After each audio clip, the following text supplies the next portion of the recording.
कल ही हम लोग पढ़ रहे थे चाणक्य के बारे में, तो बताया था उसको जहर दे दे के मारा था।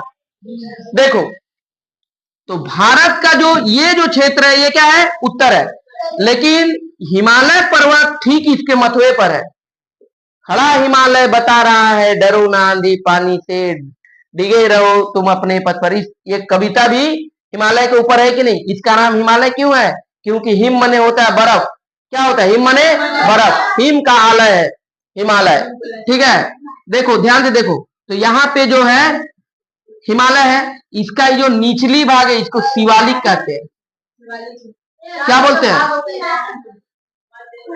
शिवालिक हिमालय।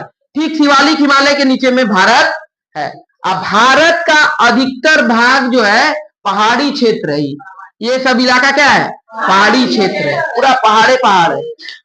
समझ में आया? अब देखो, बोला हिमालय पर्वत के दक्षिण में सिंधु, गंगा और ब्रह्मपुत्र नदियां द्वारा निर्मित मैदान भारत के उत्तर का विशाल मैदान कहलाता है। अब देखो, भारत का ये जो यहाँ पे उत्तराखंड है, क्या है? उत्तराखंड है कि नहीं? उत्तराखंड से गंगा नदी निकलता है। क्या निकलता है? अब बंगाल का खाड़ी में गिरता है, बंगाल का खाड़ी में गिरता है। तो गंगा नदी है, सिंधु नदी इधर से बह रहा है, सिंधु नदी इधर से, झेलम, चिनाब, रावी, ब्यास, सतलज। ये पंजाब में पांचों नदी पड़ता था, इसलिए इसका नाम पड़ा पंजाब। 5 नदियों का देश, 5 नदियों का क्षेत्र, पंजाब। क्या बोला? पंजाब। समझ में आया?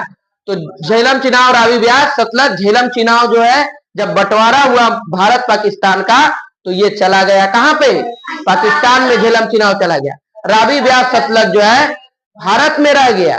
ठीक है, अब झेलम चिनाब का पानी क्या किया? बंद कर दिया। क्या किया? बंद कर दिया। कौन? भारत बंद कर दिया, भारत। ठीक है, तो भारत के विशाल मैदान कहलाता है क्या क्या? सिंधु, गंगा और ब्रह्मपुत्र नदी द्वारा निर्मित, ये तीनों नदी द्वारा निर्मित मैदान। सीधा हिसाब है, मैदान वहीं बनेगा जहां नदी होगा, नदी द्वारा मैदान बनेगा। अब बोलो कैसे?